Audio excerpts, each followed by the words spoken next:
আজকে আপনাদের একটা আশ্চর্য ঘটনা বলবো। আজকে সকালবেলায় আমি গেছি, বা আজকে যেহেতু শ্রাবণ মাসের শেষ সোমবার, ফুল বেলপাতা এসব আনতে গেছি। তা যে ভদ্রলোকের কাছে আমি নিয়ে আসি, ওনাকে আমি বললাম যে দাদা আমাকে সব ফুল বেলপাতা সমস্ত কিছু সব দিয়ে দিল, দিয়ে টাকাটি নিল। আমি তাও না দেখেই প্যাকেটটা নিয়ে ভরে নিয়েছি ব্যাগে। আমি তাও জিজ্ঞাসা করলাম, দাদা নীলকণ্ঠ দিয়েছেন তো? তখন বললো হ্যাঁ দিয়েছি। বললো হ্যাঁ দিয়েছি। যাই হোক, ওনার অনেক প্রচুর লোক দাঁড়িয়েছিল। তা আমি সেটা শুনেই আনলাম, ঠিক আছে। আমি আর চেকও করিনি যে দিয়েছে কি না।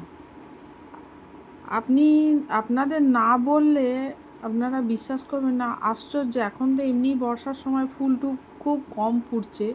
আমার ছাদে গাছ আছে, সেখানে ফুটছিলই না। আজকে অবিশ্বাস্য, আমি অবাক হয়ে গেলাম। আজকে আমি ছাদে গিয়ে দেখছি এই একটি সাদা আর একটি নীলকণ্ঠ ফুটে আছে।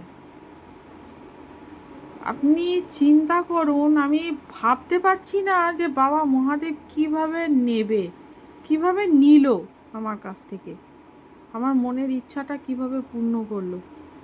আমি দাদাকে জিজ্ঞাসা করলাম সব ভুল নিয়ে, যে আপনি দিয়েছেন তো নীলকণ্ঠ? বললো হ্যাঁ দিদি দিয়ে দিয়েছি। আমি অবাক হয়ে গেলাম, যে গাছে ফুলই ফুটছিল না, আজকে দেখছি সেই গাছে দুটো সাদা নীলকণ্ঠ, একটা নীল ধরনের একটা নীলকণ্ঠ। এই যে বাবার মাথায় যে নীলকণ্ঠটা দেখছেন, এটা আমার গাছে। আমি অবাক হয়ে গেলাম যে কিছু জিনিসও আশ্চর্যমূলক আছে, যেটা আজও ঘটে, আজও হয়। আমার যে মনোবাঞ্ছাটা পূর্ণ হলো, আমি খুব খুশি যে বাবা আমার হাত থেকে নীলকণ্ঠটাও নিল, সেটাও নিল আমার নিজের গাছের। খুব খুশি আমি, এত ভালো লাগছে। আমি বাকরুদ্ধ, আমার আর কোনো কথা বেরোচ্ছে না।